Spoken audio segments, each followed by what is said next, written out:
The Great American Fault. My goal here is only to say something obvious, and if all goes well, I hope you will not feel that I have convinced you of anything so much as drawn your attention to something you already know. Statism violates our most basic notions of human decency. I happen to hold to the controversial view that smoking is bad for one's health. I believe that a successful ban on smoking, on the possession, distribution, and use of tobacco, would save lives.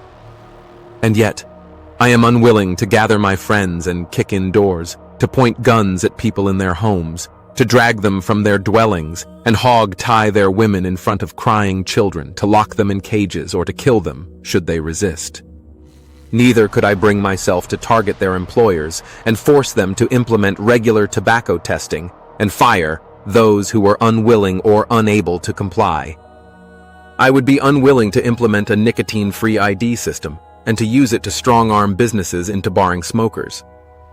It's not that I believe such measures would be ineffective or do more harm than good. It's not that they would have unforeseen negative consequences. They would, of course. The real problem is that they are wrong. It is a disgusting way to behave toward another human being.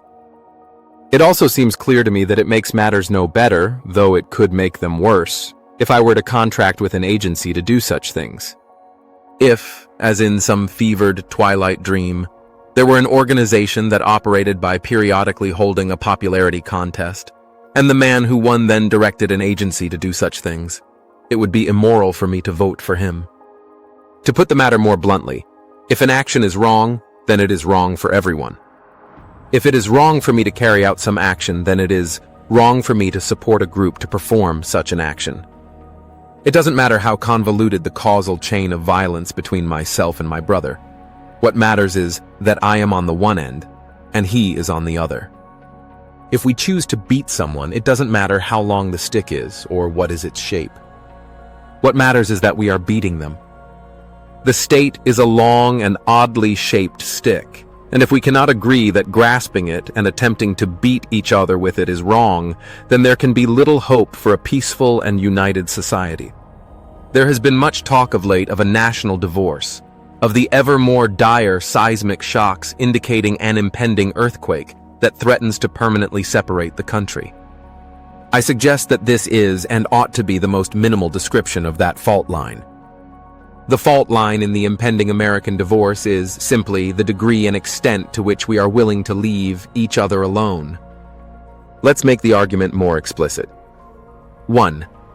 If aggressive violence is wrong, then aggressive violence by any mechanism is wrong. 2. If aggressive violence is wrong by any mechanism, then aggressive violence by the mechanism of the state is wrong. 3. Aggressive violence is wrong. 4. Therefore, aggressive violence by the mechanism of the state is wrong. Of course, rejecting the argument need not entail contradiction or obvious irrationality. There are no arguments like that for any substantive philosophical position. Rejecting it, however, will involve rejecting a fundamental belief. A fundamental belief is any reasonable belief such that it isn't clear what argument might change your mind. Suppose, for example, you are talking to some sociopath or college professor. At some point in your discussion, no doubt with some exasperation, you plead, "But surely there are moral truths. For example, wanton cruelty is wrong." He shakes his head in disapproval. He boldly asserts that, although some philosophers hold to the old-fashioned view that there are moral truths, the consensus of those experts in moral philosophy is that wanton cruelty is good.